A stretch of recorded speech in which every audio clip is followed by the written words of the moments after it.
Welcome back with another episode of Culinary Trapping. We back in the kitchen. It's a very special episode right now. It is brunch vibes. Hold on, say it with me.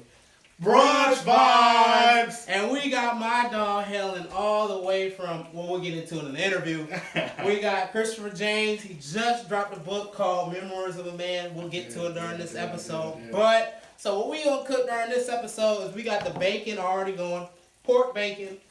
I mean, sometimes we eat it, sometimes we don't. I had the turkey bacon in the fridge, but sometimes it's a special occasion when you have such a person in the building, you gotta bring out the poke. Yes, it is poke on our fork today. And on top of that, we're gonna do a little honey butter pear with a raspberry sauce turnover. Use a little crescent rolls, sweet Hawaiian. It's like the Hawaiian rolls, but it's cheaper because we all about our guap. We know what we doing out here, you know what I'm saying? There you go. And then lastly, we're going to have a little seafood experience with some tuna steaks topped with scrimps. We don't say shrimps either. We say scrimps when we in the South. That country boy. And cheesy eggs to top it off. But what is brunch vibes on this marvelous Sunday fun day without mimosas? So the way we do our mimosas, we don't use champagnes. I don't do hangover. That's what champagne does for me. Does it do that for you? No.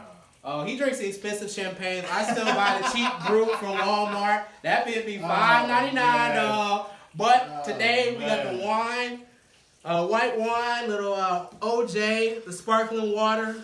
We're gonna do a little twist. We just gonna have just a little bit of tequila. You're trying to kill me though. Just a little bit while we cook. A little brew. You said no hangovers and you got tequila. Curaçao, I never know how to pronounce that. If you know how to pronounce it, please hit us up at culinarytrapping.com. I still don't know how to pronounce it. It's Curaçao? No, I did. Carrasco? Whatever it is, it's going into my cup. Curacao. Yeah, Curacao. That's what we call it today, baby. But once again, Christopher James, novelist, creative, poetress. I mean, he got a lot of stuff in the works. But first, we just want to know, who are you? Like, where you're from, what you're doing. Talk to the people, man. Definitely. Well, first of all, thank you for having me. Yo! I think platforms like this are great as far as like within the black community, kind of building a network and whatnot. But as far as like who I am, where I'm from, I like a good jab. So it's funny that you asked me where I'm from because I'm actually a military kid. So I don't really claim any one place. The one thing that I will say is I was born in San Antonio. 210, baby! There you go, San Antonio, Texas. I actually went to part of elementary, middle school, high school out there. But my heart is in New Orleans. My entire father's side is in New Orleans. The NOLA. The 504, big Saints fan, you know what I mean? So you from New Orleans, right? I'm gonna say that. If you had to choose, go ahead. Get rid of one. Get rid of one. Gumbo or jambalaya? Oh, that's hard, man. Okay, it depends. Is it cold? That means a lot, because if it's cold, jambalaya. Because I need gumbo if it's cold. We live in the South though, man, so. Man, it's been getting cold. Like global warming. It's real. Okay, in all seriousness though, man, I have to say jambalaya, man, because you can't go wrong with a good bowl of gumbo, man. I remember being 7 years old, sitting in my grandmother's, her kitchen, just watching her cook gumbo, man, just throwing. I remember being like, Grandma, what you doing? Oh, baby, I'm adding in chicken. Grandma, what you doing? Oh, baby, I'm adding in sausage. Ooh. Grandma, what you doing? Oh, I'm adding in crab legs. It's like, oh, okay. I see it. Gumbo. Oh, Grandma, what you doing? Get out the kitchen. You know what I mean? And it's crazy because, gumbo literally is just a mashup of whatever you want to put in it. That's New Orleans for you, man. So I can never give that up. That's facts, man. I love it. You said you was in the military, so like you ever lived like overseas or anything like that, man? Yeah. So I actually wasn't in the military. My father was. Military family, my bad. I'm a military brat. No, it's all good. Because those people are weird. Anywho, love y'all. But I actually lived in Italy for 4.5 years. Italy? Yeah, Italy. What I actually lived in Vicenza, Italy, right outside of Rome. from the ages of 11 to 14, if I'm not mistaken. I'm probably screwing my ages up, but somewhere around there. That was a great experience, man. Wow, man. So you was making pasta and... I was eating pasta. Actually, he was eating it. He was making it, but you know. No. Oh, yo, crazy thing is, have you ever eaten mussels before?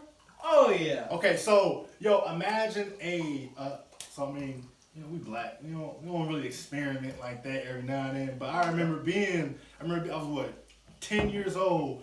My dad put a plate of mussels on the table. He was like, yo, eat one of these. I was like, nah, man. Why you said it so aggressive? Yeah, I was like, nah. Eat it. I was like, nah, man. That's not for me. That thing look alive. I'm good. It's still moving. At the end of the day, though, he's really putting tequila in it. I'm finna die. But nah. Rush vibes. But nah, so, you know, Italy was a great experience. Like I said, I definitely increased my food palate. That's good. But my dad actually, he got stationed in a lot of places. You know, I had the pleasure of being able to go to Tokyo. He got stationed in Okinawa at a base out there. I believe that's where it was. Excuse me. He was stationed in Saudi Arabia. Oil money. Yeah. He did a stay in Kuwait. I didn't go visit him in Kuwait. My mom wasn't having that. I did go see him in Saudi Arabia though. It's a little. My mom wasn't having that. Yeah. She not finna send her 15-year-old son. Nah, it wasn't finna happen. But you know, I've had the pleasure of being able to travel with my father being in the military. It was a great experience. Oh yeah, traveling is definitely something I recommend to everybody. Yeah, it really helps you grow as a person, lets you eat so many amazing foods that you would only get the experience from traveling all over the world. Yeah. But I mean, so you said you lived in Italy, you lived in Saudi Arabia, got New Orleans from the home, San Antonio. Yep, good. So I just want to know, like, what was the first thing you ever cooked then, man? After being all those places. Eggs. The facts. I mean, hey, it is what it is. But like the actual first meal, ironically enough, was enchiladas. My grandmother. You made enchiladas for your first meal? My first meal. So this man made Hold on, come on, elaborate. That's San Antonio. So what's crazy is my grandmother on my mother's side. That's probably her favorite meal, enchiladas. So I remember one day I was like, yo, Grandma, like, let me get in the kitchen with you. You know, I got in there, started playing with the shells, the cheese. Enchiladas are actually an easy meal to make. Yeah. People don't realize that. It's not as hard as you would think. You just gotta make the meat sauce, the cheese. Boom, there you go. Lean cheese. There you go. But yeah, it was my first meal, man. Came out trash, but it was my first meal. So what did your grandma say afterwards? She lied to you? Or she lied to me. But see, all folk, they got that face. Oh, baby. Oh, baby, this is real good. You know what I mean? And then I find the plate in the trash. You know what I mean? She fixed it though. My thing looks like I didn't know how to season back then, so it was really just meat, cheese, and shells. There was no seasoning, no seasoning, no salt, no pepper, no garlic, no nothing. Caminos, none of that. Nothing. No jalapenos, nothing, man. Nothing, man. But it's like one thing you learn, man. It's one. Hold on. Let's see. You gotta take a sip. You gotta take one little quick sip. Let me know. Ooh. Yo, this is good. This is good. This is good. Call me Bartender Germ at Culinary Trapping. That was green too. Look at that's you. What, you have to go to the yellow. That's how colors work, man. It's green like the money we making out here. Yo, this is good. Yeah. I'm gonna steal this recipe from you. Oh yeah. I ain't gonna give you credit though. Oh, that's cool. That's cool. I try to uplift my other people. Man. But so you got creative in the kitchen that time with your grandma. Another way that you're really creative nowadays, though, maybe not so cooking. Only cook from time to time, but this is it right here. You know what I'm saying? This man is a great novelist. Also, seen some of his poems. Thank you. Great book. Once again, make sure to comment Memoirs of a Man. But my question is, I'm trying to write recipes and whatnot. I'm trying to write a little short story for my life, but I'm not the best writer. Yeah. So what did you do to help grow as a writer? Bro, like even doing like the poetry, man. Like we need to know. We need help. Yeah. So I mean, it's funny that you talk about not being able to write, because I mean, I think that's how everyone starts out. I don't care what anyone says, no one starts out as an amazing writer. No one starts out, you don't come out the womb Shakespeare, you know what I mean? So I think for me, the biggest thing was when I was at Texas State,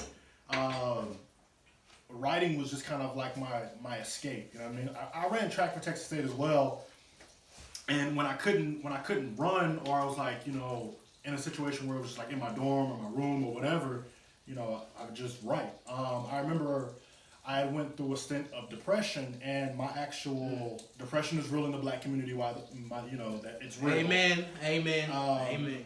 And I actually went and saw a counselor, and one thing that he told me was like, write your thoughts down. Write your thoughts down, put it on paper. It doesn't matter how you write it, whether it be prose, poetry, whatever. Write your thoughts down. So that's how I actually started writing, just how was my day. And then from there, it kind of grew into like something that even without the depression or whatever, it was just more so, okay, hey, my day was like this, my day was like that. And I caught myself rhyming, more so like a rapper, because it was just like, rap is probably my favorite genre. So that's how it started out. And then once I realized that I wasn't going to be a rapper, it just, it could happen. Yeah, I mean, maybe one day you're going to see the Madison Square Garden. But not so. That's kind of how I started. I kind of broke through that mold, and it definitely it was an eye-opening experience because I fell in love with it. I fell in love with being a writer because, writing allows you to enter into a realm and build something, and in your mind, and just kind of just escape. That's something that I've always wanted. I've always wanted to kind of like give to people, and that's kind of how memoirs came about. That's dope. I wanted to tell stories that I knew were real, and that I knew that you could see yourself interacting with these people. That's facts, man. It's crazy how the greatest gifts you find in your life sometimes come from a dark place, but you just gotta reach out for the help, because the help ain't always gonna come to you. You gotta reach out for that help so somebody else they can help you realize that hey, you got a gift down inside, and you gotta spread it to the world, let people know, so other people will be inspired and find whatever their gift is. But right now we gonna finish our little mimosas. We gonna wrap up with this pork bacon. Pork bacon. Not turkey bacon, pork bacon. Pork bacon. Get these little turnovers in the oven, and then we're going to keep this brunch vibe going. There you go. We'll be right back. Hold up, so you mean to tell me you got ham, no burger, Kool-Aid, no sugar? Listen, I refuse to allow you to have tea and no grub. It's Tammy here from Tea with Tammy, and I'm here to introduce you to Culinary Trapping. Brought to you by Chef Jeremy, who'll take you on an adventure of trap food creations with special guests. Visit culinarytrapping.com and watch all episodes on the Culinary Trapping YouTube channel. So what are you waiting for? Go get your grub on. Back again, baby. Back to back. That's what Drake said, on his little song. Meek Mill, too. I'm glad they back together. But we back on Culinary Trapping, another episode of Food for Thought with my dog, Christopher James. In the flesh. So is that your right name too, or you gonna? I wondered that. Is that your right name, or you gonna come up with something like Flashy Chris? No. That's gonna be Christopher James. I like that though. That's a nice. You lucky. That has a nice little ring, Christopher. There you go. Christopher. My mom knew what she was doing. She knew. Yeah, she knew from the beginning. It was fake, bro. It was fake. He didn't even need to write his name. But what we got going on now, we got the vegetables. Have a little spinach, little onions, cooking up right now. And the bacon grease. Remember, use that bacon grease. Once again, as always, I wish y'all could smell this. Hopefully YouTube comes up with some type of feature so y'all can look at your phone and a little whiff of air so you can smell what we cooking. But until then, it smells amazing right now. We're gonna get the shrimps. Not shrimps, because we in the South. There you go. Shrimps going, a little tuna steak, you know what I'm saying? Whenever you cooking tuna steak, you cook it like steak, you still want it to be pink inside. So you're gonna hit it hard with the heat, bow, bow, bow, 1 to 2 minutes, somewhere around there. And it'll be good. Same way with the shrimps, you're going to hit it, bow out. And that's how that's going to go. But before we get to all that, man, first question. for the part 2 of this segment, is as far as like the creatives, we'll start nationally and work our way down. Okay. So nationally, like creatives as a whole, you have social media where people can post their works, whether that's artists, books, cooking, or whatever the case is, they can do that, right? So what is your opinion on the state of just like all creative arts as a whole, nationally? So just going non-genre, just creative in general. I think the state of creative nationally, I mean, it's really scarce right now, man. Because if you look at it, a lot of these like music labels, TV shows, whatever, a lot of it's like recycled of prior stuff. Yep. Reboots, as they call it. Or even with like, like singers, artists. Yeah. Like a new person will come out and you swear you heard them 2 years ago. You know what I mean? Or not even 2 years ago, 6 months ago. You know what I mean? Yeah. Little dread heads, color dreads, popping up, 6ix9ine, Lil Pump. I think the state of creativity nationally is being marginalized because I've always been of the mindset that creativity rises to the top, and people who just act like they're creative, they last maybe a year, 2 years, and then they die out. But the people who are really creative last longest, like the Drakes, the 2 Chainz. I'm gonna say it. I'm looking for one name. The Kanye. No, I'm still looking for the name. The Kendricks. He's almost there. J. Cole. Oh, there we go, baby. Yeah, okay. And that's not even just music. Like if you look at like across whatever kind of landscape you want to look at, even with film, like look at we can look at directors right now. Look at say Peele. Who? Peele. Jordan Peele. Yeah, Jordan Peele. Perfect example. Like what he's doing with black horror film is amazing. I got something in the works. Hopefully, Jordan Peele, if you're watching, I'm gonna send you something. You denied me at first, but I'm coming for you. Don't worry. Okay then. Okay. But yeah. But no. But yeah, like I said, like the creative space, like aside from the people that rise to the top, everything below that, as far as like the national level, what people see, it's not in a good state, man. Because it's yeah. Now, if we narrow it down to kind of like different. Say you don't look at the national level, people that like are mega stars, and you say people who are like local stars or Instagram stars or whatever. I think to the same extent what I said about the national holds strong, that creativity isn't as genuine.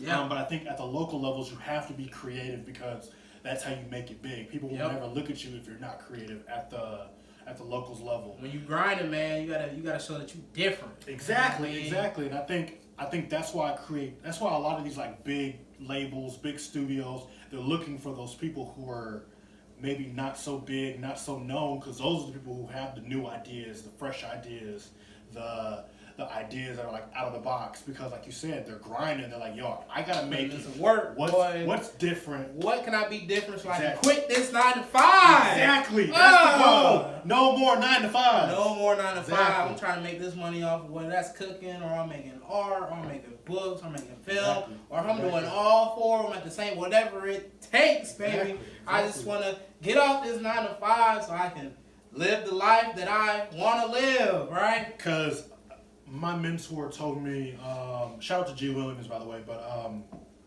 my mentor told me that, everyone's heard the whole 7 incomes, being a millionaire, yada, yada, yada. But what he also told me was, when you work a 9 to 5 and you only work a 9 to 5, you got to realize that company between the hours of 9 and 5 technically owns you. Your time, your money, your thought, whatever.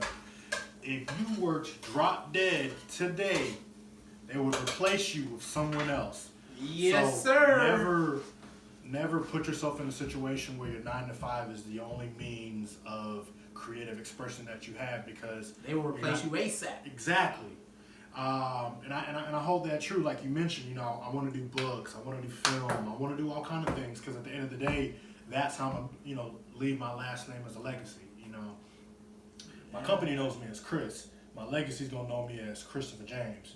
Christopher James. I don't know how to say one word. Christopher James. You're going to hear that. You're going to hear that a lot in the future. I promise you. Hopefully, yeah. I'm hoping. No. Hold on. Time out. Ain't no hopefully. There you go. Ain't no hopefully. I like that. I like that. We gonna make it happen. Manifestation, my friend. Right? Manifestation. So, to my next question, you said, what's the mentor's name? His name? G. Williams. G. Williams, right? So we all have mentors. We all have people that we look up to. We all have people, whether they're alive or if they pass away, or RIP, that's family member, friends, whatever the case is. Shout out to the dead homies. To all the dead homies. I don't have enough money to pour out my liquor, but just imagine there's a bottle in my hand and I'm pouring out liquor for the dead homies. But one of my favorite questions to ask any of the guests on my show at Food for the Thought is, if dead or alive, you could have a meal. Let's say this meal was, let's say it's not like the Jay-Z or $5 million. No, it's easy. Just dead or alive, anybody. True. If you have a meal, let's say this meal in particular was jalapeno stuffed boudin balls. Okay, that are bacon wrapped. You got me. I'm in. This is a little behind the scenes, you know what I'm saying? But if you could have that meal with anybody, dead or alive, who would it be and why?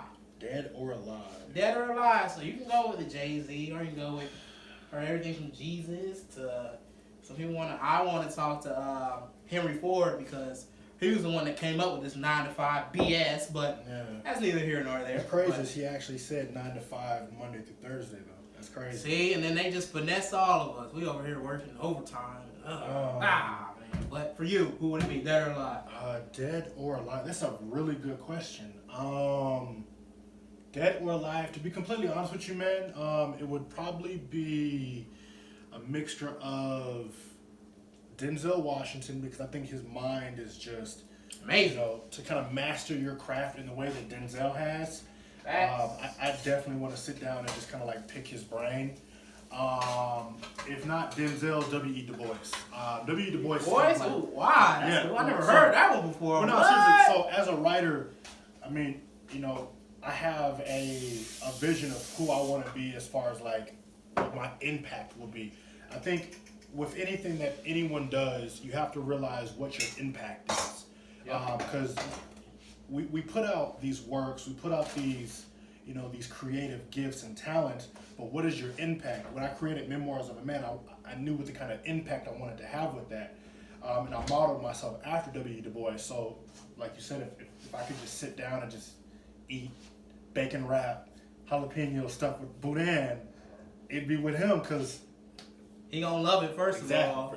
He really gonna open up with you. You know what I mean? And give you the keys. Then you gotta have a ranch with the, with the parsley on it. Just, people put parsley on everything. I was gonna say, So,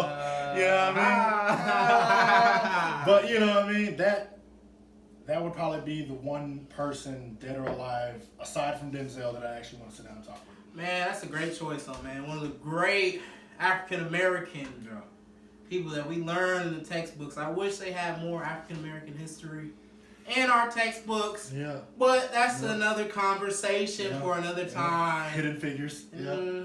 But until then, we're gonna continue the brunch vibes. The food is almost ready. Our little honey butter pear with a little raspberry sauce, covered with a little bit of feta cheese, turnovers. Almost ready. Okay. We about to put the seafood in the pan. We about to 1 to 2 minutes, hit it with that high heat, that 100 degrees. No Lil Wayne, you know what I'm saying? And then we got the eggs going, so we about to eat soon. But until then, we gonna take one quick little mimosa break. We'll be right. Oh, he need more. We'll be back. Hold up, so you mean to tell me you got ham, no burger, Kool-Aid, no sugar? Listen, I refuse to allow you to have tea and no grub. It's Tammy here from Tea with Tammy, and I'm here to introduce you to Culinary Trapping.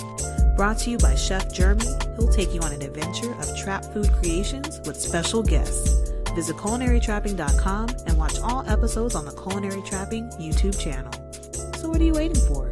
Go get your grub on.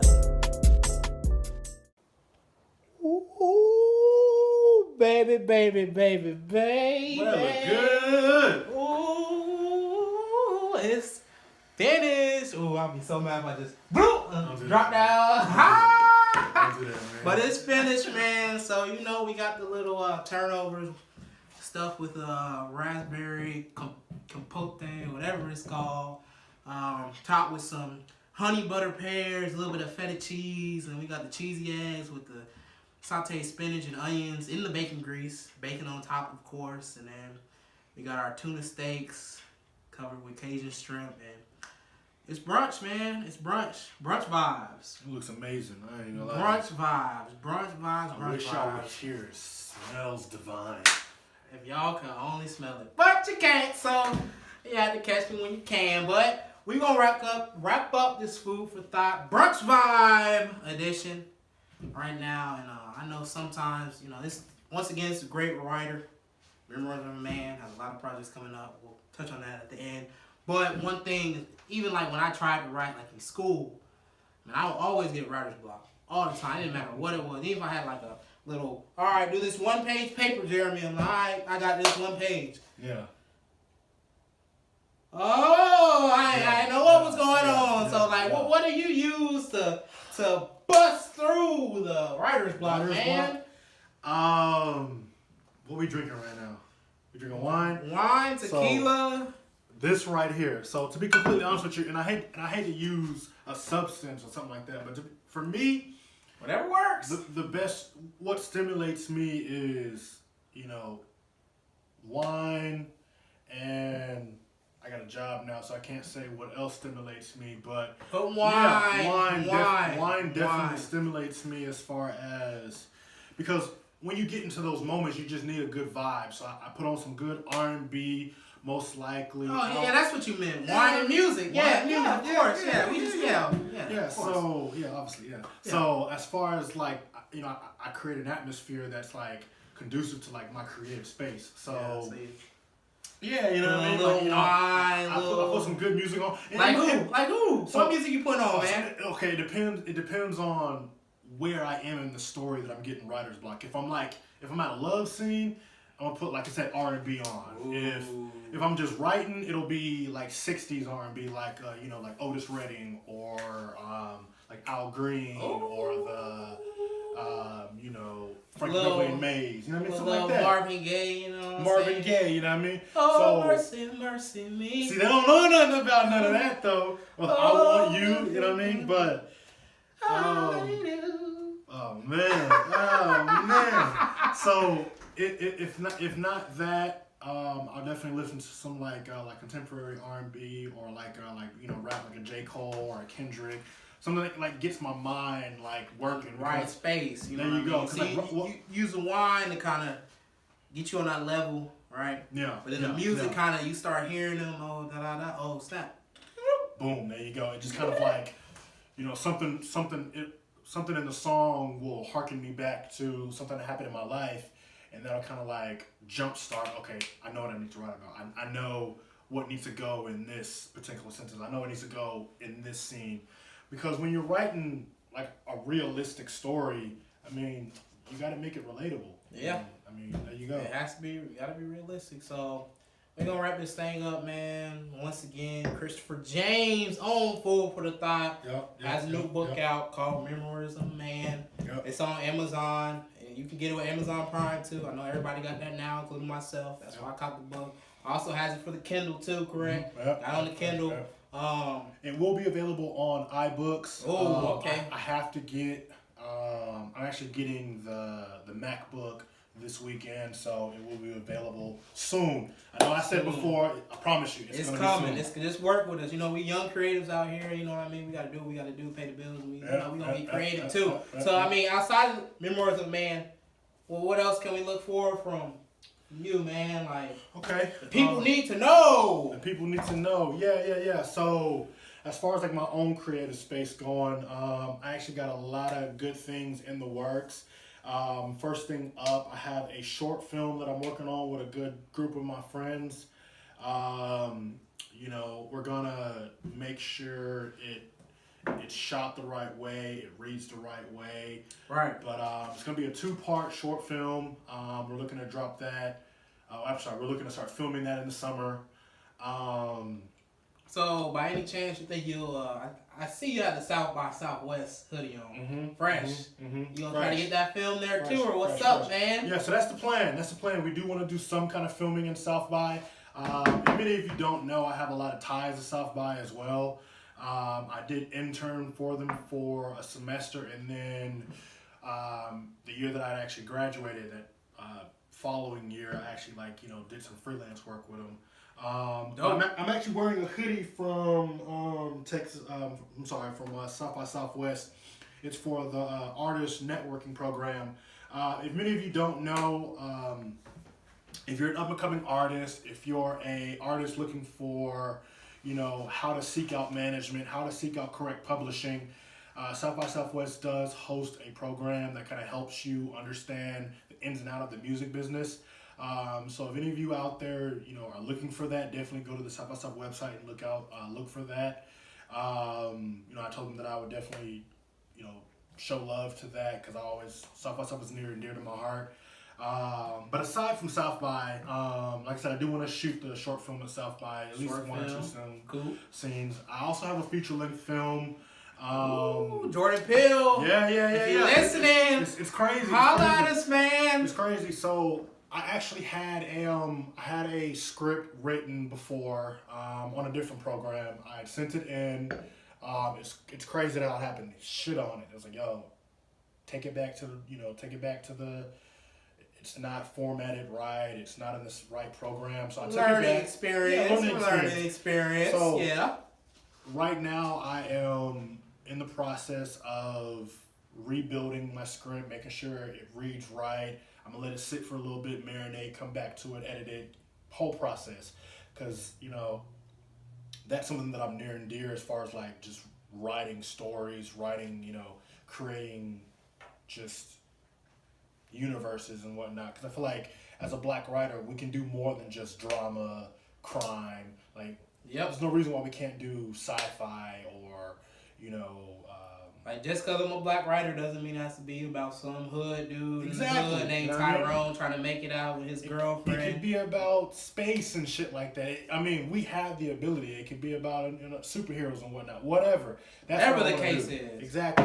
And then finally, cross our fingers, towards the end of the year, we'll be starting my second book. But right now the focus is on Memoirs of a Man and everything else that I got going. But, that's the plan. Memoirs of a Man out now on Amazon Prime and Kindle. And by the time this episode drops, it's going to be on iBooks. We speaking it in existence. Manifestation. Once again, Christopher James. We about to get on this brunch vibe. But before we do that, make sure to hit us up on YouTube. Subscribe to the channel. Like, comment. Hit us up on IG, Culinary Trapping. No G. Hit us up on Twitter, Culinary Trapping with the G, I believe. And then also follow our Facebook page for all my seasoned viewers. I'll call y'all that. The ones with a lot of wisdom. There you go. Yeah. A lot of wisdom. He said it, not me, man. He said it, not me.